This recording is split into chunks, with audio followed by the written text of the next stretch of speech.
Esse é o Ancapsu e nós vamos falar agora sobre as muitas inconsistências no caso do Miguel Uribe. Vocês sabem que é o candidato de direita lá na Colômbia, que sofreu um atentado terrível, né, um tiro na cabeça, está entre a vida e a morte no hospital, já fez várias cirurgias, vai ter que fazer mais cirurgias ainda, não se sabe se ele vai sobreviver, não se sabe se vai ter sequelas, e o atentado foi cometido por um menor, né? E aí o que o pessoal da investigação já descobriu aqui é que a coisa foi muito bem planejada. Estava tudo planejado. Por exemplo, o menor, quando ele foi capturado, ele não tinha o celular com ele e não tinha a jaqueta que ele estava usando pouco antes.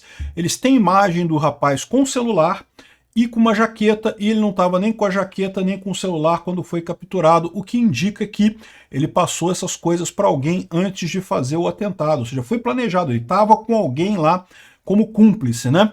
É lógico, o celular ele tinha que deixar com a pessoa, porque o celular vai entregar quem é que mandou ele fazer a coisa, né? Então, evidentemente, o celular tinha que estar com ele. Outra coisa que fica muito clara, segundo o especialista aqui, é que eles achavam que o menor seria morto.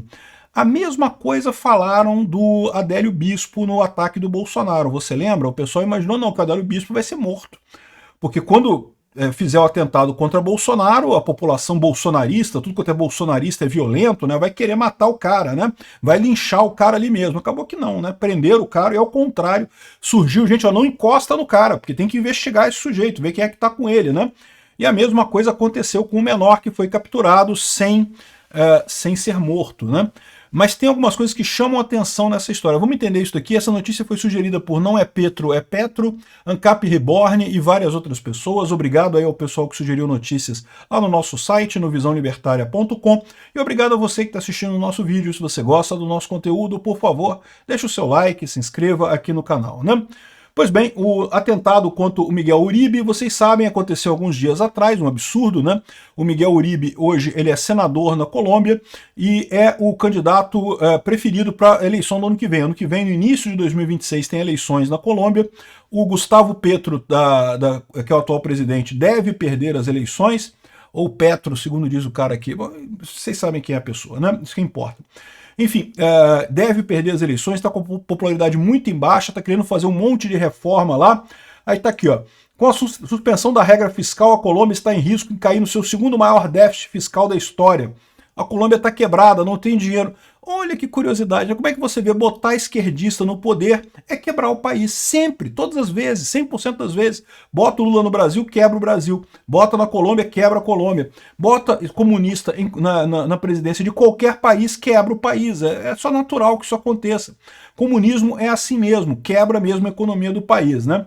Enfim, a Colômbia está com muitos protestos contra o Petro, né? Ninguém gosta do Petro lá, já está há muito tempo que tem um monte de protesto. Inclusive tem coisas com carros-bomba que tem acontecido lá na Colômbia, um monte de atentados com carro-bomba.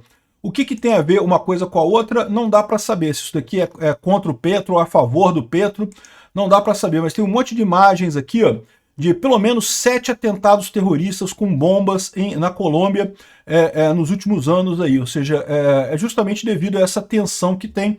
O próprio Petro, ele é terrorista, foi terrorista na juventude, né? Era dos terroristas lá na Colômbia, igual a Dilma, o Lula, esse pessoal da esquerda todo, né? E daí não se sabe que ligação que tem com isso, né? É lógico que está tendo muitas manifestações pacíficas da direita lá em favor do Miguel Uribe, o pessoal que quer o fim do governo do Petro, né?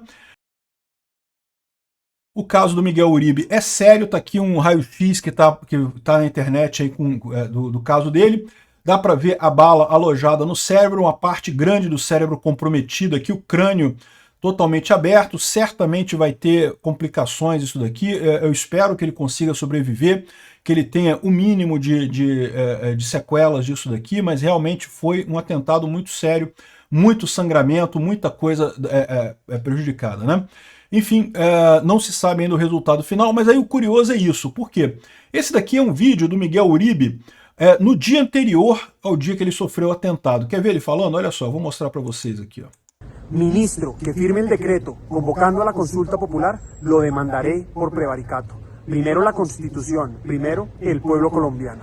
O que está acontecendo lá na Colômbia? O Petro quer passar um plebiscito, uma consulta popular para fazer reformas do tipo das reformas da Venezuela, do Hugo Chávez lá, dele se eternizar no poder, de fazer um monte de lambança lá na Venezuela. Ele diz que é para resolver o problema da educação e da saúde, mas daria poderes excepcionais para o Petro, que ele vai usar para se manter no poder, todo mundo sabe disso, né? E é lógico, a oposição não quer esse plebiscito, não quer isso daí. O que ele está falando aqui é que ministros que aprovarem o plebiscito vão ser responsabilizados por isso, porque isso é contra a Constituição da Colômbia, né?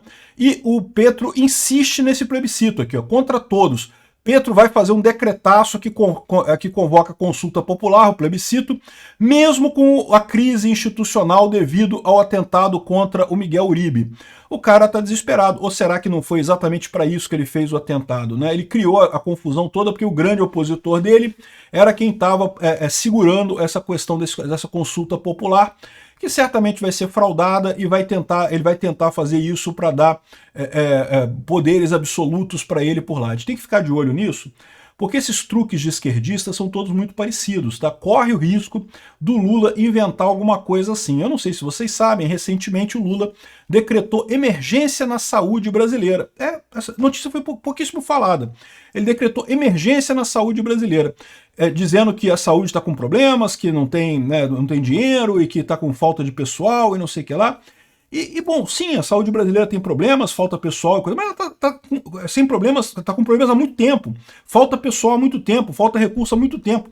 Qual que é a emergência? O que aconteceu agora? De novo, é uma estratégia desse tipo para ter mais poderes, para poder fazer lambança e tentar se manter no cargo em 2026. Tanto o Petro quanto o Lula vão descambar para esse lado. Temos que prestar atenção nesse negócio, desses decretos de emergência do Lula, desse negócio de tentar manter consulta popular, mudança na Constituição e coisa e tal. Essa é a situação lá na coisa. Mas vamos ver aqui a entrevista do perito aqui do menor, que é bem interessante. Ele fala aqui o seguinte, olha só. Segundo o perito criminalista, pensavam que o menor seria assassinado. E aí, por isso que não tiveram problema com ele. Ele fala, não.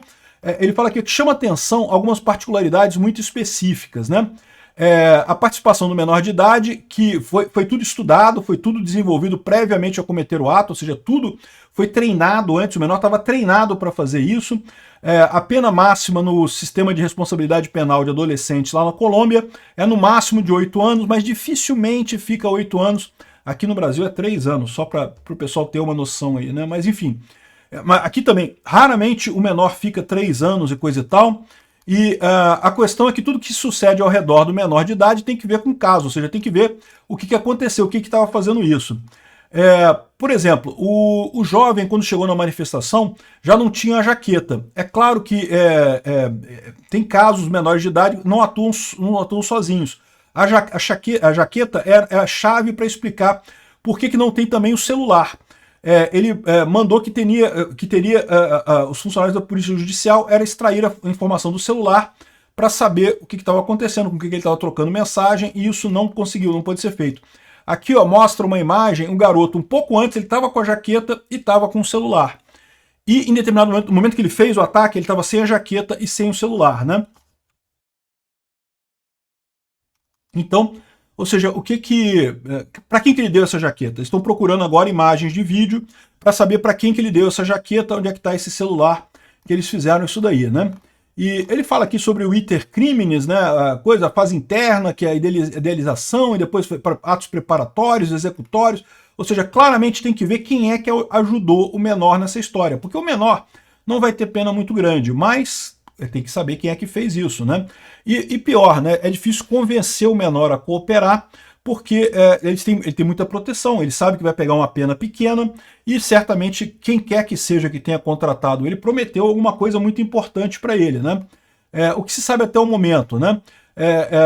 Existe o planejamento, o pessoal estava fazendo, aqui, o jovem levou uma calça e sapatos muito chamativos, ele estava com uma calça que chamava muita atenção aqui, não sei se tem a imagem da calça dele aqui, quando ele foi pego, uma calça que chamava muita atenção e também sapatos chamativos. Para qualquer analista isso seria muito reconhecível, né? E o cabelo também, o cabelo dele é muito fácil de distinguir em qualquer vídeo. Se a organização criminal queria que a pessoa passasse desapercebida, não faria isso, colocaria ele com um cabelo, né, normal e com uma calça e sapatos que fossem o mínimo chamativos, porém. Acredita-se que a ideia é que eles queriam facilitar o trabalho, eles falaram com o jovem para ir daquela forma, porque queriam facilitar o trabalho achando que os policiais iriam matar o garoto. E aí, matando o garoto, resolvia o problema deles também. Não tinha mais o garoto para falar nada, né? Então, agora só que prenderam o garoto vivo, né? Ele está vivo, ele foi baleado na perna, mas está vivo. E aí vão fazer a investigação em cima disso, né? É lógico, ele vai ter a proteção, já tem 200 advogados em cima dele. Olha que coisa curiosa, né? Igual o Adélio Bispo também, já tem toda a representação em cima dele, tem 35 advogados representando o garoto nesse caso lá, igualzinho o Adélio Bispo. Provavelmente não vai falar nada. Por quê? Porque sabe que deve ter algum compromisso com essa turma aí toda que está por trás e vai ficar por isso mesmo, né? Vamos ver o que vai acontecer, né? Segundo ele está dizendo aqui, é certeza que teve conspiração, porque nesse caso aqui ele estava com o celular e com uma jaqueta e minutos antes do ataque e depois, na hora do ataque, ele estava sem o celular e sem a jaqueta. Então, alguém estava com ele nessa história aqui, tem cúmplice nessa história, né?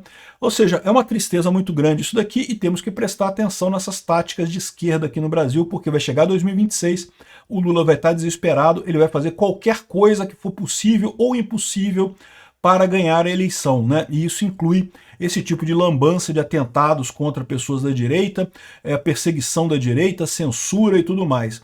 Espero que as nossas instituições estejam livres o suficiente, estejam fortes o suficiente ainda para impedir esse tipo de coisa. Obrigado por assistir o vídeo até o final. Além de curtir, compartilhar e se inscrever no canal, considere se tornar patrocinador com valores a partir de R$ 1,99. Clique no botão Seja Membro abaixo para saber as condições e vantagens de patrocinar o canal. Mais informações sobre o nosso projeto, visite nossos sites indicados na tela.